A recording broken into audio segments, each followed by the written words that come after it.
fragmentary warning from one of the coyotes. What they sought was very close. It was right down there.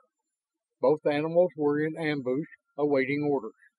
And what they found was familiar, another confirmation that the fugitive was Terran, not native to Topaz. With searching eyes, Travis examined the site indicated by the coyotes. His respect for the stranger was raised another notch. In time, either he or Torsay might have sighted that hideaway without the aid of the animal scouts. On the other hand, they might have failed, for the fugitive had truly gone to Earth, using some pocket or crevice in the mountain wall. There was no sign of the horse, but a branch here and there had been pulled out of place, the scars of their removal readable when one knew where to look. Odd, Travis began to puzzle over what he saw. It was almost as if whatever pursuit the stranger feared would come not at ground level, but from above. The precautions the stranger had taken were to veil his retreat to the reaches of the mountainside. Had he expected any trailer to make a flanking move from up that slope where the Apaches now lay? Travis's teeth nipped the weathered skin of his forearm. Could it be that at some time during the day's journeying their fugitive had doubled back, having seen his trackers? But there had been no traces of any such scouting, and the coyotes would surely have warned them. Human eyes and ears could be tricked, but Travis trusted the senses of Naginta and Nikiakatu far above his own. No, he did not believe that the rider expected the Apaches. But the man did expect someone or something which would come upon him from the heights. The heights? Travis rolled his head slightly to look at the upper reaches of the hills above him, with suspicion. In their own journey across the mountains and through the pass, they had found nothing threatening. Dangerous animals might roam there.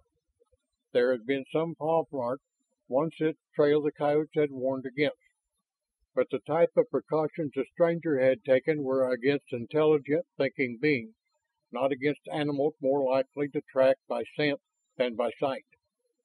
And if the stranger expected an attack from above, then Travis and Tosai must be alert. Travis analyzed each feature of the hillside, setting in his mind a picture of every inch of ground they must cross. Just as he had wanted daylight as an ally before, so now he was willing to wait for the shadows of twilight. He closed his eyes in a final check, able to recall the details of the hiding place, knowing that he could reach it when the conditions favored, without mistake. Then he edged back from his vantage point and raised his fingers to his lips, made a small angry chittering, 3 times repeated.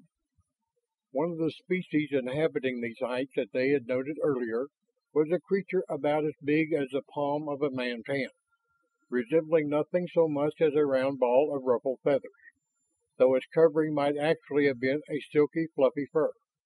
Its short legs could cover ground at an amazing speed, and it had the bold imprudence of a creature with few natural enemies. This was its usual cry. Tosai's hand waved, Travis on to where the younger man had taken position behind the bleached trunk of a fallen tree. "He hides," Tosai whispered. "Against trouble from above," Travis added his own observation. "But not us, I think." So Tosai had come to that conclusion too. Travis tried to gauge the nearness of twilight. There was a period after the passing of Topaz's sun when the dusky light played odd tricks with shadows. That would be the first time for their move. He said as much, and Tosai nodded eagerly. They sat with their backs to a boulder, the tree trunk serving as a screen, and chewed methodically on ration tablets. There was energy and substance in the tasteless squares which would support men, even though their stomachs continued to demand the satisfaction of fresh meat.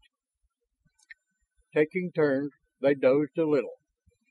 But the last banners of Topaz's sun were still in the sky when Travis judged the shadows cover enough.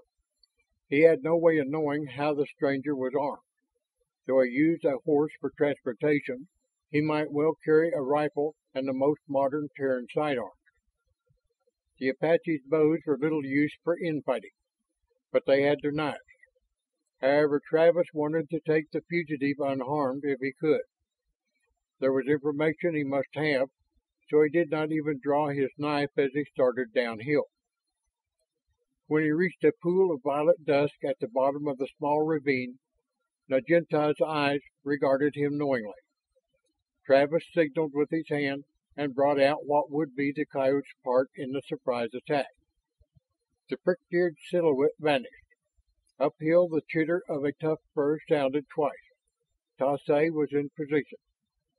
A howl, wailing, sobbing was heard, one of the keening songs of the Mbaya. Travis darted forward. He heard the nicker of a frightened horse, a clicking which could have marked the pawing of hoof on gravel. Saw the brush hiding the stranger's hold tremble, a portion of it fall away. Travis sped on, his moccasins making no sound on the ground.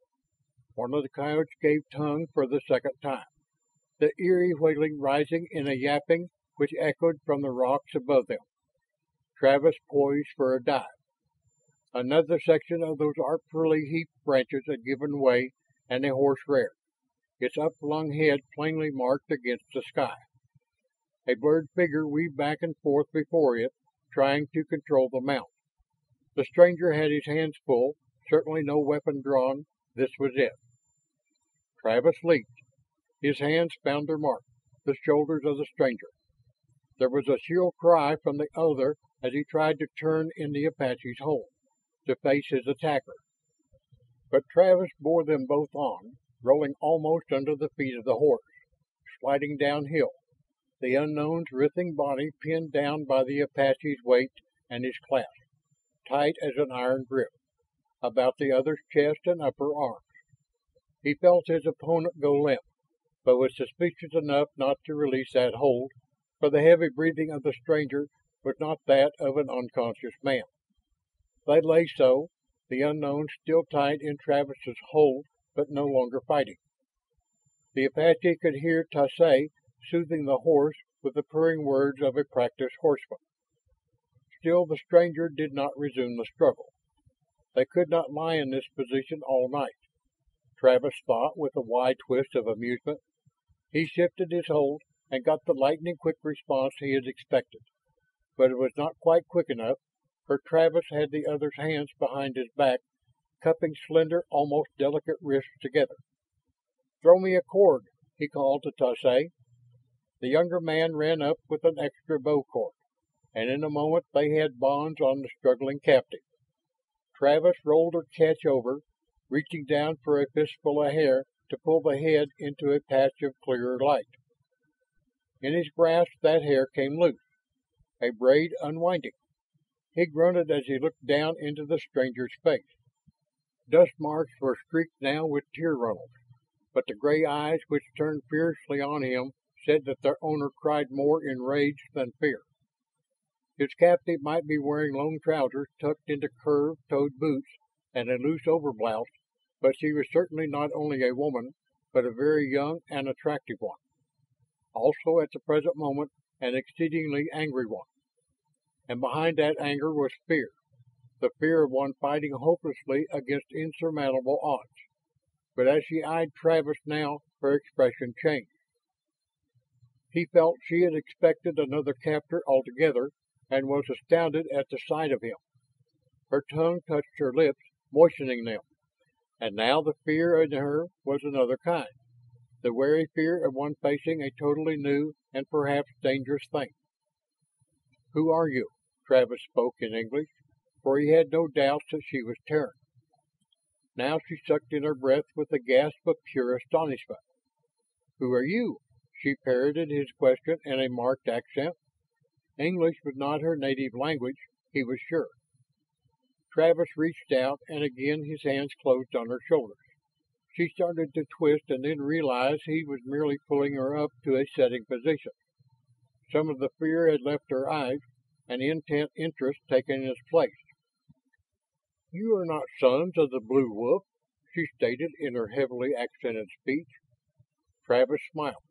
"I am the fox, not the wolf," he returned, "and the coyote is my brother.